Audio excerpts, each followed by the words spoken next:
नमस्कार, सुप्रभात, good morning. आपण पाहताय एबीपी माझा. बुलेटिनमध्ये आपल्या सर्वांचं स्वागत. मी ज्ञानदा कदम.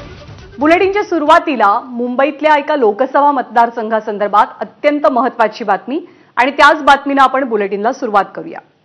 संजय निरुपम यांचा आता शिवसेनेमध्ये प्रवेश होण्याची शक्यता आहे.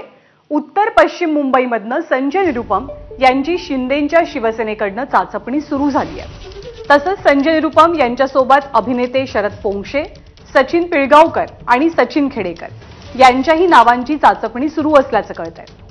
या मतदारसंघामध्ये मराठी किंवा अमराठी यापैकी कुणाला जास्त पाठिंबा मिळू शकतो किंवा अधिक पसंती मिळू शकते याचाही सर्वे पार पडल्याची माहिती मिळते.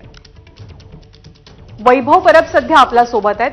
वैभव, वायव्य मुंबईचा हा मतदारसंघ संजय निरुपम तर इच्छुक आहेतच, पण शिंदेंच्या शिवसेनेकडनं कुणाकुणाची कशी चाचपणी झाली आहे? ज्ञानदा, संजय निरुपम यांनी काँग्रेस पक्षाचा राजीनामा दिल्यानंतर त्यांची पुढची भूमिका काय याबद्दल सर्वांना उत्सुकता असतानाच संजय निरुपम यांचं शिवसेनेतलं पक्षप्रवेश किंवा त्यांची चाचपणी लोकसभेसाठी ही काही लपून राहिलेली नाहीये. संजय निरुपम यांच्या नावाची चाचपणी आहे ती आहे उत्तर पश्चिम मधून सुरू झालेली आहे. आता संजय निरुपम हा एक अमराठी चेहरा आहे. लोकसभेचा दांडगा अनुभव त्यांच्या पाठीशी राहिलेला आहे. उत्तर भारतीय बिहारी मतं आहेत ती त्यांच्या सोबत आहेत आणि पक्षवाढीसाठी एकनाथ शिंदेसाठी हा चेहरा खूप महत्वाचा ठरू शकतो. परंतु त्याचबरोबर आपल्याला एक लक्षात घ्यायला पाहिजे, भाजपचे मोहित कंबोज असतील किंवा स्थानिक पातळीवरचे नेते असतील ते मात्र फारसे अनुकूल संजय निरुपम यांच्यासाठी दिसत नाहीये. त्यामुळे दुसरीकडे एक सावध पवित्रा म्हणून एकनाथ शिंदे आणि त्यांच्या शिवसेनेकडून शरद पोंक्षे असतील, सचिन पिळगावकर असतील किंवा सचिन खेडेकर असतील, या मराठमोळ्या कलाकारांची आहे ती चाचपणी तिकडे सुरू झालेली आहे.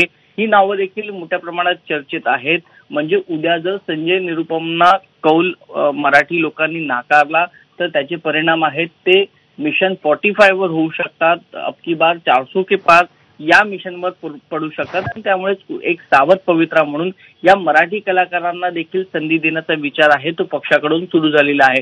त्यातले डार्क हॉर्स म्हणून शरद पोंक्षे हे नेहमी हिंदुत्ववादाची भूमिका प्रखरपणे मांडत असतात, आपले विचार मांडत असतात. त्यांचं नाव आहे तिकडे अग्रक्रमाने पुढे आपल्याला पाहायला मिळतं आहे आणि त्यामुळेच शरद पोंक्षे ही संजय निरुपम याची देखील चर्चा सुरू झालेली आहे. आता शरद पोंक्षे यांच्या पाठोपाठ सचिन खेडेकर आहेत, सचिन पिळगावकर आहेत. या मराठी कलाकारांबाबतचं लोकांचं मत काय आहे हे देखील जाणून घेण्याचा प्रयत्न शिवसेनेकडून होतोय. त्यामुळे या मराठी कलाकारांबरोबरच संजय निरुपम यांचं नाव जोडलं जाते. त्यामुळे आता आगामी काळात नेमकी संधी कोणाला मिळणार याचा फैसला हा काही दिवसात होण्याची शक्यता आहे. ज्ञानदा, धन्यवाद वैभव या माहितीबद्दल. दरम्यान निवडणुकीमध्ये